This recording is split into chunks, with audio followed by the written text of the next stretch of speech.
রাজ্য পুলিশও কিংবা কলকাতা পুলিশ প্রত্যেকেরই আলাদা আলাদা বিভাগ রয়েছে। সাধারণ মানুষের যা হয়তো জানা থাকে না। সাধারণ মানুষ কোনো সমস্যায় পড়লে স্থানীয় থানার দ্বারস্থ হয়, তা বেশি দূর গেলে হয়তো গোয়েন্দা বিভাগ পর্যন্ত। কিন্তু যারা ব্যবসা করেন, আর সেই ব্যবসা যদি কোনো নামী কোম্পানির সামগ্রীর ব্যবসা হয়, তা আসল না নকল তা জানতেই মাঝে মধ্যেই সেই সব দোকান কিংবা শোরুমে হানা দেয় রাজ্য কিংবা কলকাতা পুলিশের এনফোর্সমেন্ট ব্রাঞ্চ। এদের কাজের ক্ষেত্রে ঠিক কি ভূমিকা রয়েছে আজ তা আপনাদেরকে দেখাবো। আমি মণিময় স্বাগত জানাচ্ছি আমাদের বিশেষ অন্তর্তদন্তমূলক অনুষ্ঠান ক্রাইম ইয়ার্ডে।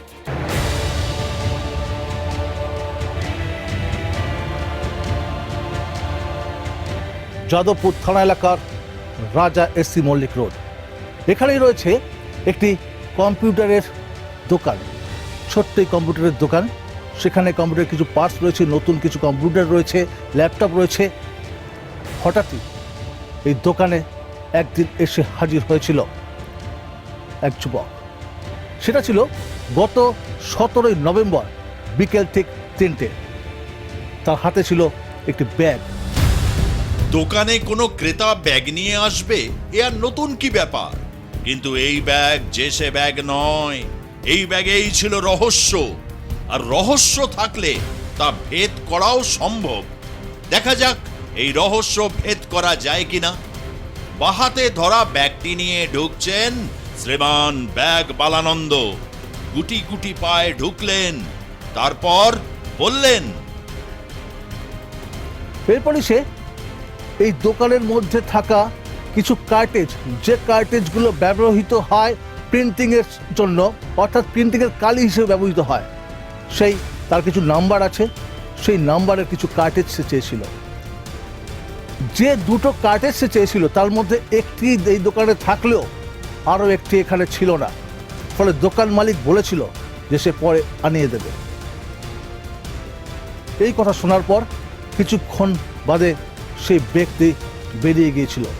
কিন্তু হাতের মধ্যে যে ব্যাগ ছিল, সেই ব্যাগ এই টেবিলের পাশে, টেবিলের ঠিক পেছন এই দিকটাতে সে রেখে দিয়েছিল। ফলে মনে করা হচ্ছে যে কিছু প্ল্যান করেই ওই ব্যক্তি ঢুকেছিল এই দোকানে। প্ল্যান? হ্যাঁ, মাস্টার প্ল্যান। এমনই প্ল্যান যা কোনো সজ্জন মানুষকে ঘাবড়ে দেবে। কারোর হৃদযন্ত্র দুর্বল হলে পুটুস করে ফুটুস হবে। শ্রীমান ব্যাগ বালানন্দ দোকানের মালিকের কাছে কম্পিউটারের কার্টেজ চাইলেন, তাও ভালো, কার্তুজ চাননি। দোকানের মালিক বিবেক ওয়াদনজি। তারপর কি হলো বিবেকজি? আমি বসেছিলাম, 3টের সময় একটা লোক আসলো, ও আমাকে বললো কার্টেজ চাই। একটা কার্টেজ আমার স্টকে ছিল আর একটা কার্টেজ স্টকে ছিল না। এটা এইচপি কার্ট্রিজ। ওর বললো আমার একটা কার্ট্রিজ লাগবে। তো আমি বললাম একটা স্টকে আছে, একটা কার্ট্রিজ স্টকে নেই, আপনি অর্ডার দিলে আমি আনিয়ে দেবো। তো কথা বলে বলে ও 3 মিনিট বসলো, তারপরে ও চলে গেল। একই চলে যখন যাচ্ছেন শ্রীমান ব্যাগ বালানন্দ, তিনি কি করছেন দেখুন, ভালো করে দেখুন। ব্যাগটি টেবিলের তলায় টুকুস করে রেখে দিলেন। বেড়াল যেমন গৃহস্থের বাড়ি থেকে দুধ খেয়ে যাবার সময় গোপ মুছে ম্যাও ম্যাও ম্যাও ম্যাও করে ফুটুস হয়, ঠিক তেমনই। ভুলে গিয়ে ব্যাগ ফেলে গেলেন নাকি কোনো মতলব? বিবেকজি আপ বলিয়ে। এক্স্যাক্টলি 3 মিনিট পরে 12 লোক ঢুকলো, যে বললো কি ভাই ওর মধ্যে থেকে 4টে এইচপি কোম্পানি থেকে আছে আর 8টা লোক ইবি কোম্পানি থেকে আছে, ইবি থেকে আছে। তো বললো আমি খবর পেয়েছি কি আপনার এখানে এইচপি কার্ট্রিজ ডুপ্লিকেট বিক্রি হয়। তো আমি তো শিওর কি আমি এরকম কাজ করি না, আর প্লাস আমার যতই মাল আসে অরিজিনাল ডিস্ট্রিবিউটর থেকে আসে। তো আমি ওনাকে চেক করার জন্য পারমিশন দিয়ে দিয়েছি। ও এখানে পুরো কার্ট্রিজ ওয়াট্রেজ সব খাঙ্গালে দেখেছে। তো আমাকে অন্য লোক অন্য সাইড কথা বলছে, মানে ধ্যান অন্য সাইড করার জন্য। আর এখানে যে লোক এখানে কার্ট্রিজ বার করছিল, ও কিছু কার্ট্রিজ টেবিলে রাখলো, কিছু কার্ট্রিজ আমার নিচে ফেলে দিল। আমি ওকে বললাম কি দাদা আপনি কার্ট্রিজ নিচে কেন ফেলছেন? আপনি চেক করতে চাইছেন, আপনি চেক করুন, কার্ট্রিজ নষ্ট করে তো লাভ নেই, এটা তো ভালো কার্ট্রিজ। তো কিছু কার্ট্রিজ এখানে রাখলো। আর তারপরে আমাকে হঠাৎ করে বললো এই 4-5টে কার্ট্রেজ আপনার ডুপ্লিকেট কার্ট্রেজ। ও ইবি লোককে দেখালো কি এর ডুপ্লিকেট কার্ট্রেজ আছে। তো তারপরে ইবির লোক বললো কি এই কার্ট্রেজ তো ডুপ্লিকেট, এটা তো আপনার এখানে পাওয়া গেছে, এখন আপনাকে আমার সঙ্গে 112 রিপন স্ট্রিট যেতে হবে। এনফোর্সমেন্ট অফিসে যেতে হবে। এনফোর্সমেন্ট ডিপার্টমেন্টের কাজ জাল দ্রব্য যারা তৈরি করে বা নকল দ্রব্য যারা তৈরি করে মানুষকে ঠকায় বা সৎ ব্যবসায়ীদের ব্যবসা নষ্ট করে দেওয়ার যারা চেষ্টা করে, এনফোর্সমেন্ট ডিপার্টমেন্ট তাদের গ্রেপ্তার করে। কিন্তু বিবেক বাবু তো সেই ক্যাটাগরিতে পড়েন কি? এই দেখুন, ব্যাগবালানন্দজি বেরিয়ে যাওয়ার পর মাত্র 3 মিনিট তারপর এনফোর্সমেন্ট ছানবিন শুরু করে, জিনিসপত্র ফেলে দেয়। তারপর বলা হয় কিছু নকল কার্টেজ পাওয়া গেছে। এরপর কি হলো বিবেক বাবু? ওখানে 4:30 পৌঁছালো, আমাকে বাইরে বললো আপনি বাইরে টেবিলে বসুন। তো ও ভিতরে কি করে 6টার সময় আমাকে বললো কি আপনি বাড়ি থেকে একটা লোককে ডেকে নিন, আপনাকে যত মালওয়াল আছে ওটা হ্যান্ড ওভার করে দিতে হবে, মানে ফোন পেপার কিছু আছে, তো আপনাকে লালবাজার পাঠানো হবে। তো আমি তো মানে একদম নার্ভাস ব্রেকডাউনে পজিশনে পৌঁছে গেছি। তো হঠাৎ আমার মনে পড়লো আমার একটা আঙ্কেল পার্ক সার্কাসে থাকে, আমি ওনাকে ফোন করলাম কি আঙ্কেল আপনি আসুন, এনার সঙ্গে কথা বলুন, তো কি করা যায় কি না করা যায়। হ্যাঁ, ও আমাকে বললো আপনাকে আগার রাত্রি আপনি থানায় না যেতে চাইছেন তাহলে ওর জন্য আমাকে টাকা দিতে হবে। তো আমি ওই আমার আঙ্কেলকে বলে দিলাম কি এরকম আপনি কিছু টাকা নিয়ে আসবেন, তাহলে আপনি কথা বলে নেবেন, আমি তো কথা বলতে পারছি না। তো ও এসে ওনাকে টাকা দিয়েছে 24,000 টাকা, ও 50,000 চাইছিল। তো লাস্টে 24,000 টাকা নিয়েছে, তারপরে আমাকে বললো আপনি বাড়ি চলে যান। কিভাবে দেশে দুর্নীতির জন্ম হয়, কিভাবে ঘুষের ব্যবস্থা হয়, কিভাবে ঘুষের মাধ্যমে রফা হয় আপনারা শুনলেন। 50,000 টাকার পরিবর্তে 24,000-এ রফা হলো। ব্যাংকে অবশ্য এখন সপ্তাহে 24,000-ই সর্বোচ্চ উইথড্র হয়। যেভাবে এই কম্পিউটারের দোকানের মধ্যে এনফোর্সমেন্ট ব্রাঞ্চের অফিসাররা যেভাবে তারা এখানে অপারেশন চালিয়েছে, তাতে অন্তত পক্ষে মনে করা হচ্ছে যে শুধু একজন নয়, হয়তোবা তারা এরকম ভাবে আরো বেশ কয়েকজনকে ফাঁসানোর পরিকল্পনা করেছে। আর এভাবেই ভিজিল্যান্স বিভাগ পৌঁছে গিয়েছিল দক্ষিণ কলকাতার যাদবপুর থানা এলাকায় একটি কম্পিউটারের দোকানে। এরপর কি হলো আসবো একটা ছোট্ট বিরতির পর, সঙ্গে থাকবেন।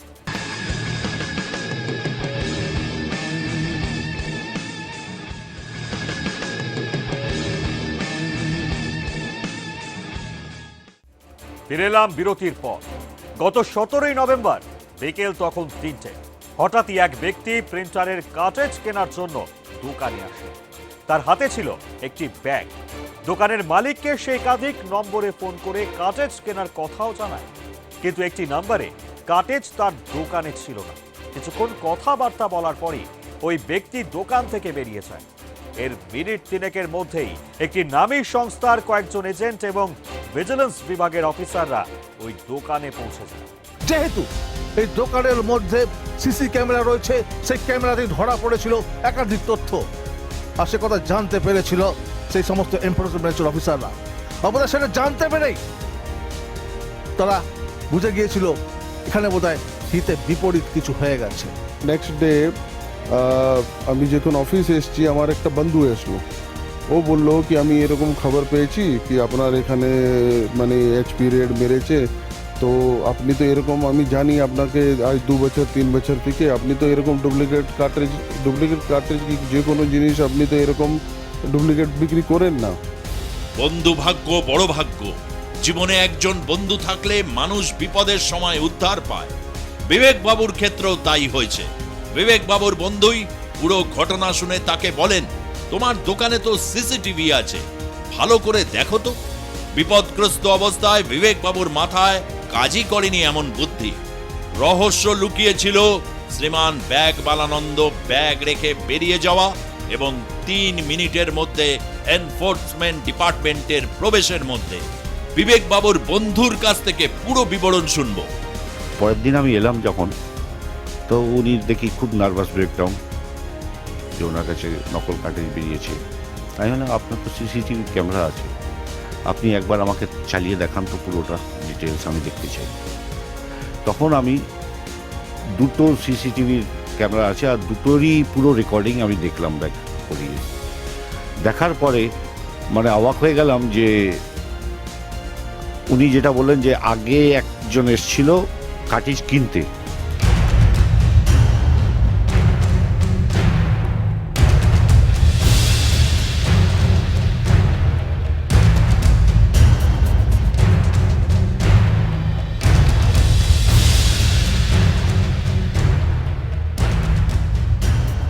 ওই ইন দ্য মিন টাইম ও কথা বলতে বলতে আমি দেখলাম সিসিটিভি ফুটেজে কারোর সঙ্গে ফোনে বারবার মিস কল আসছে, উনি কেটে দিচ্ছেন ফোনটাকে।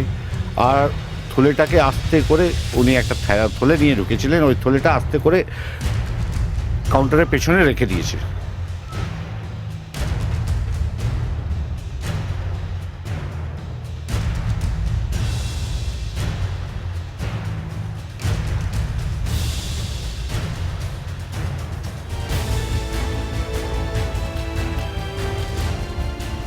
সেকেন্ড দেখতে পাচ্ছি যে ইবির লোকেরা উইথ এইচপি পার্সোনালস ঢুকলো, ওরা বলল যে আমরা এইচপি থেকে আসছি আর ইবি আমাদের সঙ্গে এসছে, আমাদের কাছে খবর আছে আপনি নকল কার্টেজ বিক্রি করেন। আর ওরা সার্চ করলো, তো দেখলাম যে পুরো কার্টেজটা দেখাচ্ছে যে কিছু কার্টেজ ওখান থেকে বার করলো, ফেললো, তারপর ওই দিক থেকে তুলছে থলেটাকে। তা আমার প্রশ্ন হচ্ছে যে আজকে যদি ধরুন এইচপির লোকেরাও আসে, how they can know that HP cartridge ওখানে রাখা আছে থলের মধ্যে?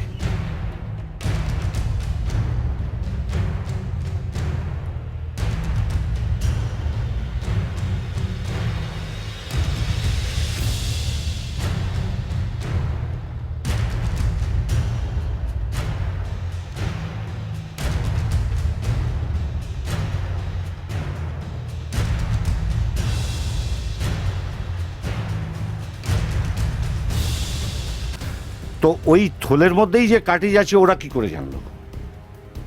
That means this is planted and they know very well.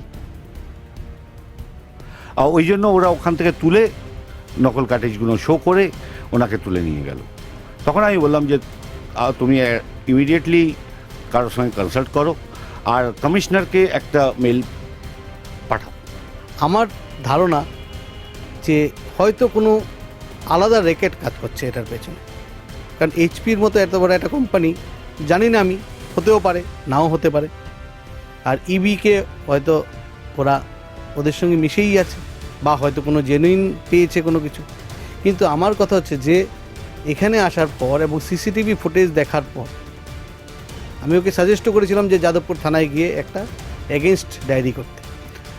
ও আমাকে তখন বললো যে না, ওরা আমাকে নিয়ে গেছিলো, আমি সেদিনকে ওখান থেকে চলে এসেছি, কিছু টাকা ওরা নিয়েছে আমার থেকে 24,000-এর মতো।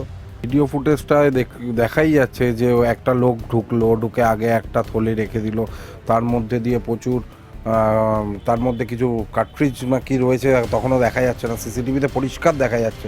তারপরে বিবেক স্যারকে সাইডে নিয়ে গিয়ে 3-4 জন লোক ঘিরে দিয়ে এদিক দিয়ে কার্ট্রিজ ওখান থেকে তুলে মিক্স করছে, এটা একদম পরিষ্কার দেখা যাচ্ছে। এখান থেকেই বোঝা যাচ্ছে ব্যাপারটা পুরো করাপ্টেড এবং লোকগুলো যে এসেছিলো আমার মনে হয় না কোনোটা মানে ভালো লোক এই ধরনের কাজ করতেই পারে না।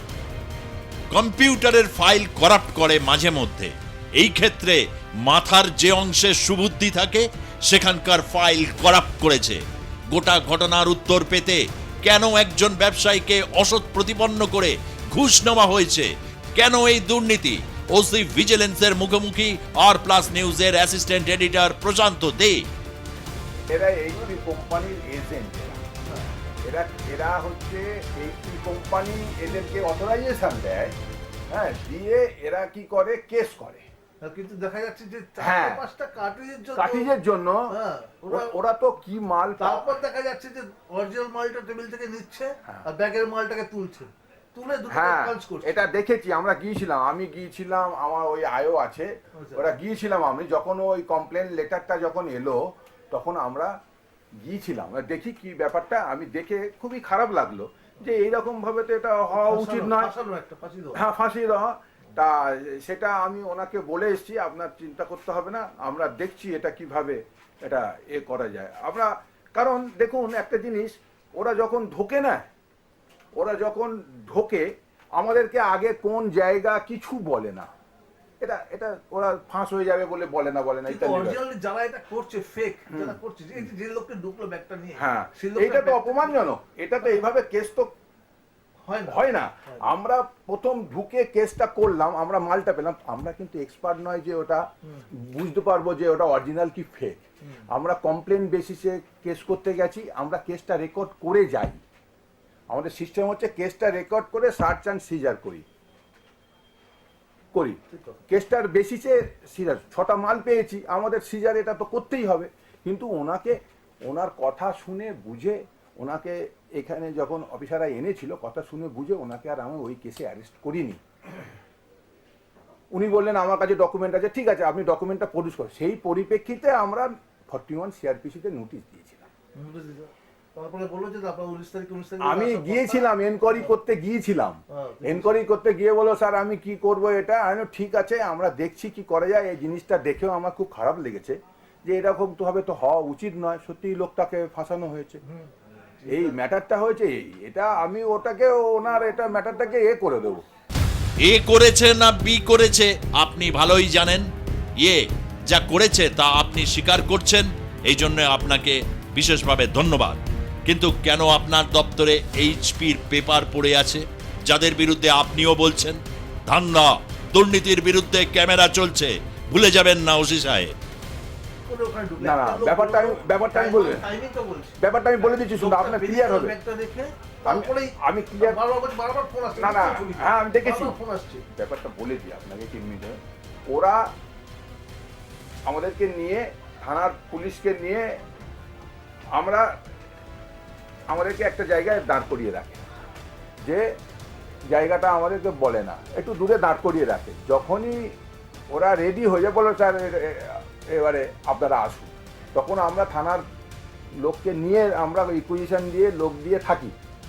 এই যেতে টাইম যেটা লেগেছে সেটাই 3 মিনিট, কিন্তু তার আগে যে ওরা যে ওই ম্যানিপুলেট বা ওই বদমাইশিটা করেছে এটা আমাদের তো স্মরণে নেই। আমরা ওই টাইপের কেস তো করি না। এখানে তো আমরাই মানে হয়ে যাচ্ছি, লজ্জিত হয়ে যাচ্ছি, দোষী সাব্যস্ত হয়ে যাচ্ছি। আর ওনার ওইটা দেখে, হ্যাঁ চিঠি করেছে, ওইটা দেখে আমরা ভীষণভাবে লজ্জিত হয়েছি। আমি বললাম আপনার চিন্তা করতে হবে না, আমি বললাম যে আপনার চিন্তা করতে হবে না, ঠিক আছে 41টা আমরা দিয়েছিলাম, যেহেতু এটা দিতে হয়, এটা সুপ্রিম কোর্টের রুলিংয়ে, ঠিক আছে আপনার আসতে হবে না, আমরা দেখছি আপনার যাতে কোনো অসুবিধা না হয়, আমরা আপনার টোটাল ম্যাটার যা হয়ে যায় আমরা ব্যবস্থা করছি। এই কথা আমি নিজে গিয়ে বলেছি। হ্যাঁ আমি নিজে গিয়েছিলাম, ওরা আমার নাম বলেছে না, আমি নিজে গিয়েছি, আমি ফোন নাম্বার দিয়েছি। আপনার কোনো অসুবিধা হলে আপনি আমাকে বসুন, এই আপনি দাঁড়িয়েছেন কেন, বসতে দাও। আপনার কোন আপনার কোনো অসুবিধা হলে আপনি ডাইরেক্ট আমাকে ফোন করবেন। আর এই টাইপের এই জাতীয় যদি কখনো কোনো লোক আসে কাইন্ডলি আমার জানাবেন, আমি আই উইল অ্যারেস্ট। যাদবপুরের কম্পিউটারের দোকানে যে অভিযান চালিয়েছিল এনফোর্সমেন্ট ব্রাঞ্চের ভিজিলেন্স বিভাগ, তারা বলছে যে বিষয়টা ভুল হয়েছিল। অর্থাৎ যে সংস্থা এইচপি নামে যে সংস্থাটি সেখানে ছিল, তাদের এজেন্টরা যে ছিল তারা ভুল বুঝিয়েছিল ভিজিলেন্সের অফিসারদের। তাই তারা বলছেন আমরা বুঝতে পারিনি, আমাদের ভুল হয়েছিল সেখানে এই অভিযান চালানোটা। অহেতুক কোনো সাধারণ মানুষের ওপর যদি কোনো পুলিশি হেনস্থা হয়, সমাজ তো তার দিকে আঙুল তুলবেই। এতে সম্মানহানি হবে পুলিশের। প্রাইমিয়ার আজ এ পর্যন্তই। আপনারা দেখতে থাকুন আর প্লাস, সবার আগে সবার পাশে।